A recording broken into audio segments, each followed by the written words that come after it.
پاکستان اور بھارت کے درمیان جنگ کا آغاز ہو چکا ہے اور اس جنگ کا آغاز گزشتہ روز ہوا۔ آنے والے دنوں میں یہ پانی کی آمد مزید کم ہوگی اور آبی جنگ کا آغاز ہو چکا ہے۔ بھارت کی جانب سے مسلسل جارحیت کی جا رہی ہے۔ روس کے صدر نے پہلے رابطہ کیا، انہوں نے گفتگو کی، پھر اس کے بعد روسی وزیر خارجہ نے آج پاکستان کی جانب سے جو ہے الفتح میزائل کا کامیاب تجربہ کیا گیا، وہ پی ٹی وی بند کر دیا گیا، فوراً جو ہے وہ جو کوریج تھی تمام چینلز پر وہ بند کر دی گئی۔ جس طرح عالیہ حمزہ پر بدترین تشدد کیا گیا اور ان کا معاملہ جو ہے میڈیکل رپورٹ تو نہیں ہوئی، اے ٹی سی کی دفعات جو ہیں وہ ایڈ کی گئیں، اس سے بڑی اور بدنیتی کیا ہو سکتی ہے؟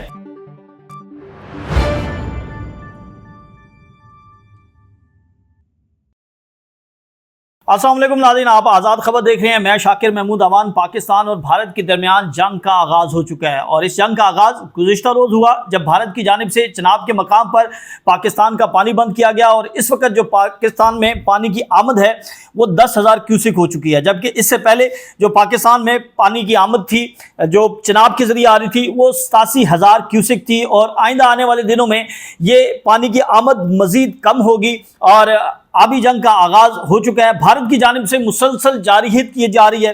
بھارت کی یہ کوشش ہے کہ وہ آبی سطح پر، وہ زمینی سطح پر یا وہ فضائی سطح پر پاکستان کو نقصان پہنچانے کی کوشش کرے، لیکن اس میں وہ مسلسل ناکام ہو رہا ہے اور اب ہٹ دھرمی دکھاتے ہوئے بھارت کی جانب سے سندھ طاس معاہدے کی خلاف ورزی کی گئی ہے، جس پر بھارت کسی بھی سطح پر اس معاہدے کی خلاف ورزی نہیں کر سکتا جب تک دو فریقین بیٹھ کر آپس میں فیصلہ نہ کر لیں، تب تک جو ہے وہ پانی نہیں روکا جا سکتا۔ اور اب یہ معاملہ جو ہے وہ اقوام متحدہ میں بھی پہنچ چکا ہے، عالمی سطح پر اس پر گفتگو ہو رہی ہے۔ روس کی جانب سے بھی بھارت سے رابطہ کیا گیا اور روس کی جانب سے بھارت کو یہ کہا گیا ہے، روس کے صدر نے پہلے رابطہ کیا، انہوں نے گفتگو کی، پھر اس کے بعد روسی وزیر خارجہ نے جے ایس شنکر سے ان سے گفتگو کیا اور انہوں نے یہ کہا ہے کہ پاکستان اور بھارت کے درمیان جو کشیدگی ہے اسے کم ہونا چاہیے، اختلافات جو ہیں وہ ختم ہونے چاہیے۔ 1972 کے شملہ معاہدے کے تحت 1999 میں جو اعلامیہ جاری کیا گیا تھا اس کے مطابق جو ہے اس تنازع کو، اس معاملے کو حل کیا جانا چاہیے۔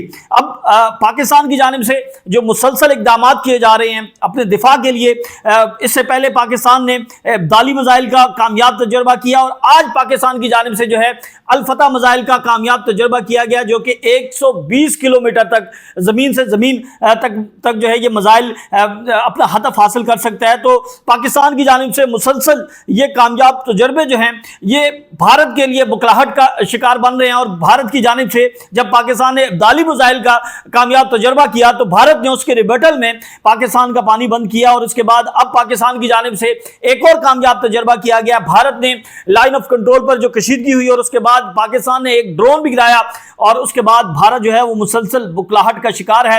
اور ہم نے بات کی تھی کہ بھارت کی جانب سے جو اقدامات کیے جا رہے ہیں بھارت کو اس کا بہت زیادہ نقصان ہوگا۔ گنگا جمنا چائنا کی جانب سے جو ہے واضح طور پر یہ کہہ دیا گیا ہے کہ اب چائنا بھی بھارت کا پانی جو ہے وہ بند کرے گا۔ تاہم آج جو ہے قومی اسمبلی میں ایک متفقہ قرارداد منظور کی گئی۔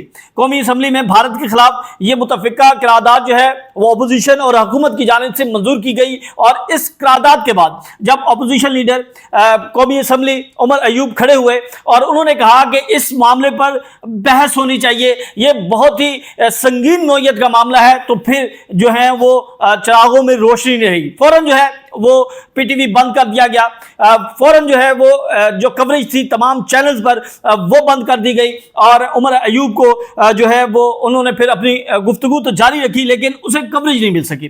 تو یہ یکجہتی کا عالم ہے، اس وقت جو ہے متحد ہونے کی ضرورت ہے۔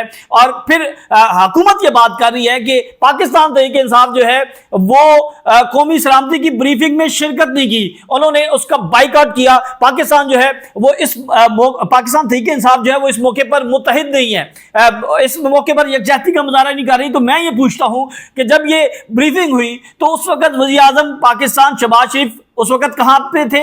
اس وقت نائب وزیر اعظم وہ کہاں پر تھے؟ وزیر خارجہ کہاں پر تھے؟ نواز شریف کہاں پر تھے؟ آصف زرداری کہاں پر تھے؟ مولانا فضل الرحمان، بلاول زرداری بھٹو، یہ لوگ کہاں پر تھے؟ یہ تو اس بریفنگ میں نہیں تھے. اب پاکستان تحریک انصاف کا کوئی نمائندہ اگر شریک نہیں ہوا تو پھر اس کے اوپر تنقید کی جا رہی ہے, اس کے اوپر واویلا کیا جا رہا ہے, اس کے اوپر جو ہے وہ ہر طرف باتیں کی جا رہی ہیں کہ پاکستان تحریک انصاف جو ہے وہ اس موقع پر متحد نہیں ہو رہی. تو آج پاکستان تحریک انصاف نے متفقہ طور پر یہ قرارداد منظور کی, تو اس کے بعد مطالبہ کیا بحث کا, تو پھر کوریج روک دی گئی. تو یہ ساری چیزیں جو ہیں اس وقت چل رہی ہیں. آج ناظرین بڑا ایک اہم فیصلہ سپریم کورٹ کی جانب سے آیا ہے. فیصلہ تو نہیں آیا, ابھی فیصلہ محفوظ ہوا ہے. 9 مئی کے حوالے سے جو ملٹری ٹرائل کیا گیا تھا اس پر سپریم کورٹ نے یہ فیصلہ محفوظ کیا ہے, اور ہمارے ذرائع یہ بتا رہے ہیں کہ اس کا جو محفوظ فیصلہ ہے سپریم کورٹ کی جانب سے کہا گیا اس ہفتے جاری کیا, لیکن ہمارے ذرائع بتا رہے ہیں کہ یہ فیصلہ 9 مئی کو آ سکتا ہے. یعنی 9 مئی کو یہ معاملہ ہوا اور 9 مئی کو یہ فیصلہ جاری کیا جائے گا. اس سے پہلے بھی ہم نے یہ دیکھا تھا پچھلے سال بھی, اور پھر اس کے دوران جو ہے وہ حکومت کی جانب سے کوشش ہوتی ہے کہ کوئی نہ کوئی ایسی چیز کی جائے. تو اب یہ فیصلہ جاری ہوگا کیا ملٹری ٹرائل جو ہے وہ آئین اور قانون کے مطابق تھا یا آئین کے قانون کے مطابق کیا گیا, کیا کیا جا سکتا ہے, اس کے اوپر جو ہے وہ سپریم کورٹ آف پاکستان کی جانب سے فیصلہ آئے گا. تاہم ابھی تک کی جو آبزرویشنز ہیں اس کو ہم دیکھیں تو عدالت کی جانب سے بہت سے سوال جو ہیں وہ اٹھائے گئے ہیں اس ملٹری ٹرائل کے حوالے سے, اور اگر اس کو جائز قرار دیا جاتا ہے تو مستقبل میں پھر اس کو مثال بنا کر جو ہے وہ ہر معاملے کا ٹرائل جو ہے وہ ملٹری ٹرائل جو ہے وہ کیا جائے گا. یعنی کسی بھی حکومت نے, جب بھی کوئی بھی حکومت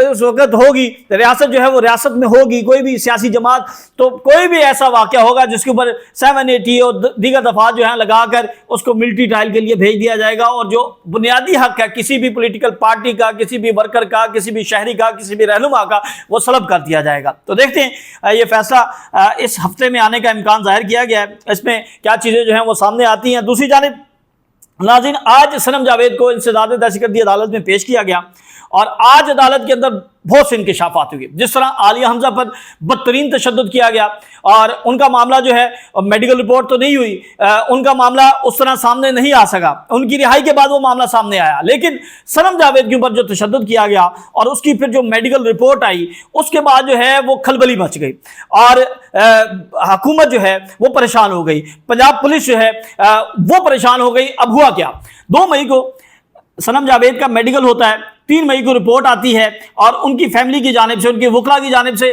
زبردست حکمت عملی بناتے ہوئے وہ فوری طور پر اس کی مصدقہ کاپی حاصل کر لی جاتی ہے.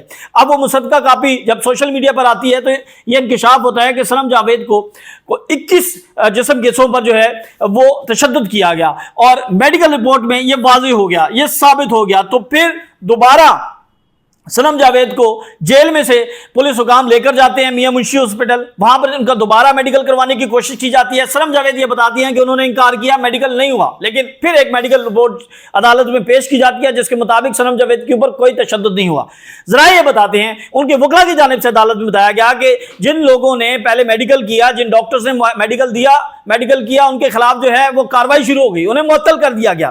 یعنی ان کے خلاف جو ہے وہ انتقامی کارروائی یہ شروع کی گئی ہے کہ آپ نے صنم جاوید کے میڈیکل رپورٹ بناتے ہوئے آپ نے جو ہے غلط بیانی کی, آپ نے حقائق کو مس کیا. جبکہ صنم جاوید کا یہ کہنا ہے کہ وہ آج تک زندگی میں کبھی بھی اس ہاسپٹل, سرکاری ہاسپٹل میاں منشی ہاسپٹل میں کبھی نہیں گئی, پہلی مرتبہ جا کر ان کا یہ میڈیکل ہوا تھا. اور اب یہ میڈیکل رپورٹ جب سامنے آئی تو عدالت کے سامنے یہ راز سامنے آیا کہ کس طرح اس میڈیکل رپورٹ کو تبدیل کرنے کی کوشش کی گئی.